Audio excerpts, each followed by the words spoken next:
Hi, you're watching News 9. I'm Pratibha, and today we are discussing the controversial decision that the Karnataka government has taken to survey the authorized and unauthorized churches in Karnataka. Now, this comes immediately after the Karnataka government had also said that they are going to bring in an anti conversion bill on the lines of what's been implemented in Uttar Pradesh. Very recently, the BJP MLA Gulihatti Shekhar had also claimed that his mother had converted to Christianity, and several people, over 15,000 people in his own constituency, had been forcibly converted to Christianity. So, this survey that has now been decided by the Karnataka government, is it targeting the Christian community? To discuss all this and more, joining me today is the Archbishop of Bangalore, Peter Bachado. Many thanks for joining us. First of all, if you can tell us, why do you think Karnataka government has taken such a decision? It's quite a controversial decision that has been taken. Why do you think such a decision was taken at all? Yeah, Pratibha, I know that this decision has been taken by the government to survey the churches, the pastors, to collect the details, etc. Before I could even make my comment, the courts are already discussing about it. It's a sub judice, so I do not know whether I should not be in any way embarrassing or perhaps prejudicing the court's judgment, and therefore I am not very sure if I can speak freely on this matter since it is sub judice. But since that you have asked me this question, I would say it is not proper on the part of the government. And the government has its own machinery, and as far as I know, they have information about our churches, about all our religious activities. And so make a open survey of this. We have said it is not necessary, it is not required, it is arbitrary, it is also in some way discriminatory to us. This is my sort of grouse with the government that in the context of the what we call the anti-conversion law, it looks as though you are targeting our Christian community alone. If this particular survey was ordered for all the religions and all the communities, I have no difficulty. But coming at the background of this law that you are going to pass, these details that you are asking does not seem to be very helpful for us. Yes, the decision that has been taken by the Karnataka High Court now to say that yes, the survey can go on. Do you see that as a setback, or do you think that when the facts are presented, and as of now it's just an interim order that has been passed by the court, so in the longer run it will be the victory of the churches? Since it's an interim order that the government, that the court has given, that the government can sort of give a reply, I think I should not be commenting on it. The wisdom of the court is always to be respected, and I think I do not wish to comment on it. Okay. Okay. But also, sir, if the survey is conducted by, so now that been given a go ahead, now that the survey is being conducted across Karnataka, firstly, you said that you saw no need for such a survey in the first place. They could have asked you, and you could have provided all the data on which are the registered churches. But a survey like this, do you think it's going to have a far more a lot more implications, because like you said, it already feels like it's targeted towards the Christian community, and when the government from its side it's ordering such a survey, does it in a way embolden other vigilantes? Yeah, that's exactly is my concern. This particular survey will not help the government, will not help us. On the other hand, being in the public domain, any group, and especially vigilante, can take up these lists and start targeting us, start harassing us, and that is a very bad issue. As it is, even without these lists, we have heard of groups who have gone and troubled here and there. In Hubli, one particular group had openly gone to a religious place of worship of the Christians. They occupied it and they wanted to sing their own hymns and bhajans. And this looks bad. It looks as though there is no law and order situation. There is no law and order in that particular place, and anyone can do anything that they want. This is not a good sign that the government is encouraging for the people to take the law into their hands. And therefore, I would say that this kind of activities of the government surveys will not help. But I wouldn't like to make a statement, as I said, since it's in the court. Okay. Yeah. Right. So, but why is there a worry? Because we saw recently the BJP MLA Guliati Shekhar also claiming that over 15,000 people in his own constituency have been converted. So, would you have any data on that? Are there large-scale conversions taking place in Karnataka?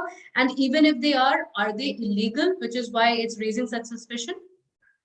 First of all, I also declare that no conversion or change of religion should come about by force and by inducements. Okay. This is my general statement. And if there are instances where Mr. Goliatti or anyone else has proof of there is a forceful conversion or deceitful conversion, surely take action. But on the other hand, just to label the community because there are some perhaps stray incidents here and there, I don't think it is true.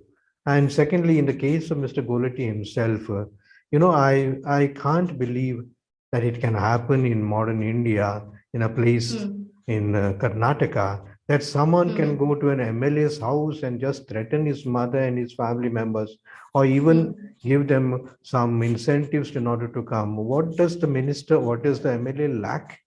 Is there no security for his house that we should take his mother in order to to be converted? I don't think this kind of examples speak well of the legislator himself, because this is a situation of the legislator. I'm scared of the whole population now, because what can happen to the others? I don't think such stories that he has said can be taken seriously. As regards people wanting to listen to the Christians, people wanting to read the Bible, people wanting to wear certain symbols of the Christians, I don't think much about it. The Madras High Court itself has said wearing a cross, going to a church is no sort of guarantee that the person is converted. I also have a lot of books of the different religions in my library. I also go for some feasts, for the Ganpati feast. We also went with a group and they gave us good sort of prasadam, which I have taken. So I will be going also for the Muslim feast. Does it mean that we are converting ourselves or we are just changing sides? I don't think you should take so seriously about these matters. Okay, but do you think that the Karnataka government has succumbed to the pressure by a few fundamentalist groups? Is that because there were a few stray incidents and there were a few allegations of forced conversion, after which the Karnataka government has taken such a decision. So do you think they have succumbed to the pressure from these groups? Exactly, because what is happening is I have great regard of our Chief Minister, Mr. Basuraj Bommai. He is a good man. I have met him. And since I also come from Hubli Dharwad area, before I came to Bangalore, I have known his good works. And I think he is a good administrator also. But having been influenced or forced by certain groups, he has to, in some way, it looks like he has succumbed to their pressures and he's ordering these and making such statements that he wants to have what's called the anti-conversion bill. That fact that it has been done in the other states, there's no reason to do it in Karnataka. Karnataka and especially Bangalore, it's a city of the world now. It's not only a smart city, it's a cosmopolitan city. Someone said perhaps one of the chief ministers wanted to make it like Singapore. And when you speak of these terms, when you open Bangalore and Karnataka to the Western world, they have to come and establish their factories, their corporates, etc. Are you not giving a wrong impression by saying that you want their industry and the other things, but you don't want religion, you don't want culture, you want to be monoculture, mono-religion? Is it this the message that you are sending to the world? There are so many technocrats here. There are so many technicians here from abroad. And whatever is happening in Bangalore, it is just worldwide any other day, every day. And I think our chief minister has to think about these matters. It will surely bring a bad name to Karnataka if once again we fall in this line or this bogey of anti-conversion, which is not true. Okay. There are two allegations that have been leveled. One is of forced conversions that are taking place, and the second, that's quite often spoken about, is also of the funding to the churches being a little more transparent. So, what would you say to that? Is the church open to these? I mean, are there any legal conversions happening that you are aware of? And also, what is the church's stand on transparency in terms of funding? Very much, very much. We don't want to hide anything under the carpet. First of all, if there are forced conversions, the government should take action. I am all for it. If there is some stray incidents where the forced conversions have taken place, government has its machinery to find out and to see. But don't brand every conversion or every sort of inducement or every force as something as blacklisting the whole community as such. You are blackening the whole community because of stray incidents. If there are some incidents, take action, surely. As regards the funding also, we are also open. The government has also we follow the rules and regulations. As citizens of the country, we would like to make it as easy and transparent to the government to make it. On the other hand, the government also has to come halfway towards us when we want to build churches, because there is an allegation also that some of our structures are not authorized, unauthorized, etc. This perhaps could have happened because the system is such, the bureaucracy is such that it's not easy to build a church. It's not easy to build a place of worship. I know of instances where many years we have taken and we don't get the permission as yet. And therefore, if there are unauthorized structures, please help us to regularize them and do it. Okay. Okay, so lastly, you've spoken about how such a survey could target the priests at the church. Apart from that, the Christian community at large as well, when there is a survey of this scale being taken up across Karnataka. Is this something that you have spoken to the chief minister about from the community? Has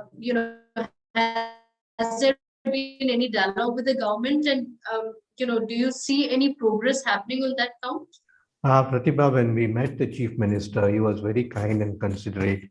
And we spoke to him that even in the context of anti-conversion, sir, it is not necessary. And we will surely cooperate with any type of inquiry that you would like to have, especially of the forced conversions, etc. On the other hand, I have submitted my representation to the government once that time, a few days early also, and even to perhaps that this survey is not necessary and it is discriminated towards, I have sent another representation to the government. I can understand Mr. Chief Minister is very busy. He may not have time to go through our representations, but listening to the public voice, I'm sure he will perhaps understand our situation and help us to live in peace. Absolutely. Listening to the people, and also more importantly, something of this scale that's important for the communal harmony of Karnataka, something that Karnataka has been known for all these years. Many thanks, Archbishop Icharo, for joining us. So that's an issue that we have been speaking about. Karnataka government taking controversial decision, but this could have several other ramifications as well, which is why it's important that the Karnataka government take a decision, taking all the stakeholders in discussion. Thank you so much for joining us. Thank you, Pratibha. Thank you so much, sir.